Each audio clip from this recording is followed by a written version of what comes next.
conditions in jails were parlous and very, very difficult. And, the frequency of mental illness and suicide was great.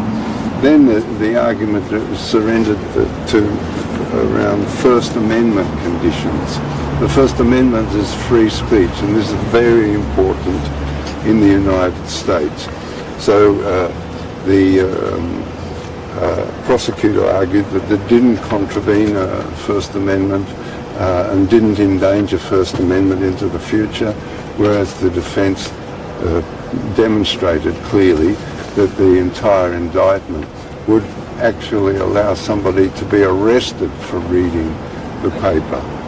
Health treatment was the next thing, the mental health treatment, which is shocking in their jails. And finally, the changing approach. So the Obama administration decided not to prosecute Julian and let the case fall.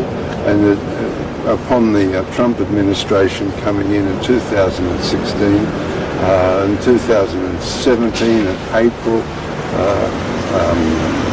Mike Pompeo resurrected the case while he was head of the CIA. This afternoon it was Thomas Durkin, he's an American lawyer from Chicago, and he covered the area of penalties and plea bargaining cooperation. So they give you 175 years, but say if you give up all the names of the WikiLeaks staff and sources, then you'll only get 100 years, or whatever absurdity they propose. The nomination of sources is a controversial problem for journalists. You never nominate your sources, you always protect them. Then the changing approach of the political consideration was canvassed again, and that lawyer said that it was clear to him, and he had worked in the Department of Justice for 6 years, that the Obama administration had decided not to prosecute, and it was the political decision of A.G. Barr and the Trump administration that decided to prosecute this case as it is now. That also they spoke about the defence. Now, in national security cases, the defence lawyers can go into a room with a computer that is read-only. They can read the classified information, but they're not allowed to discuss the classified information with the defence, with the accused. This is so most cases where there's a national security case, they turn up a guilty plea. I think there's only 6 that haven't. But overall, there's never been a case in the United States where a publisher has been prosecuted for publishing national security items. Never been a case. This is the first one. Thanks. See you tomorrow. Thanks. Thank you.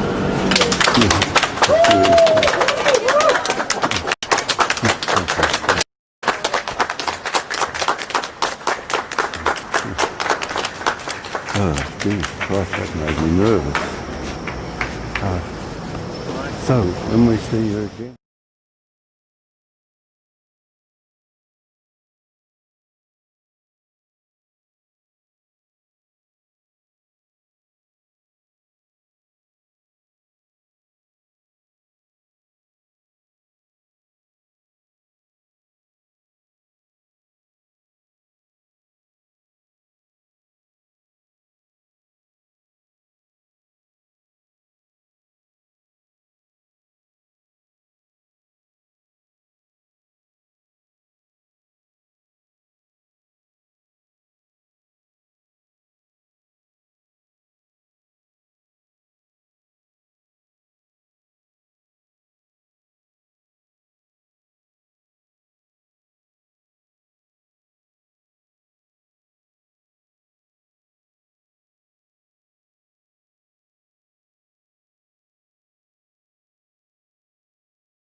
What happened this afternoon?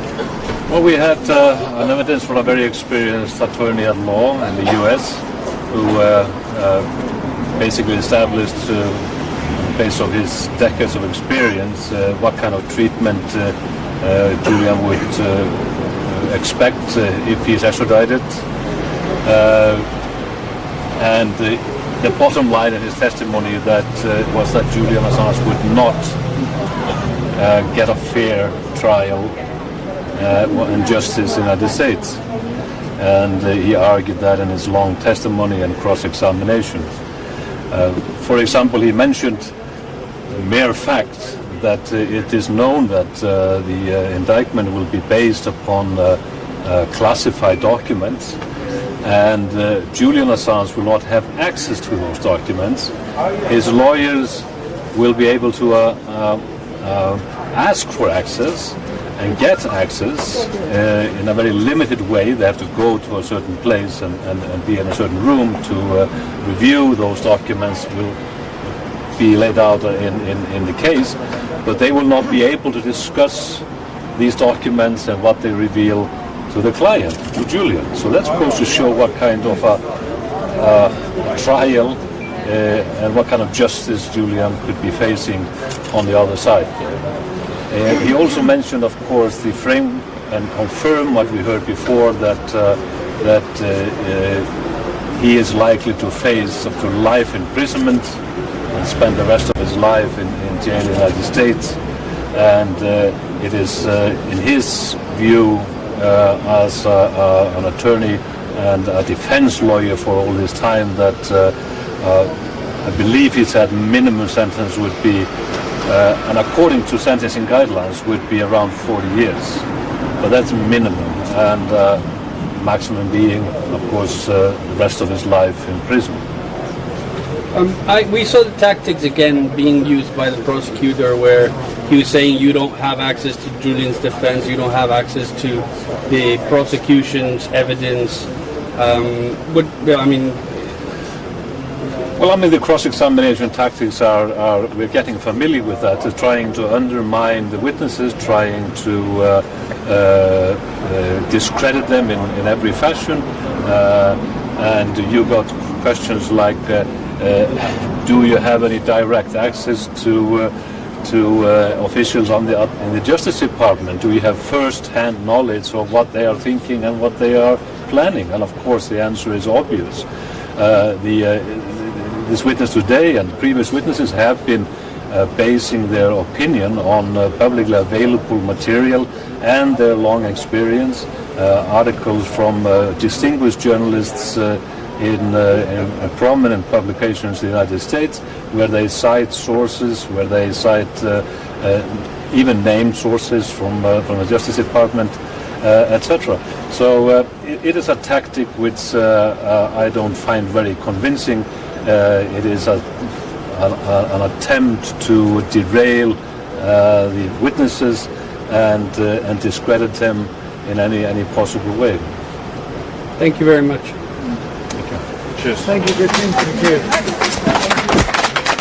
Thank you, guys.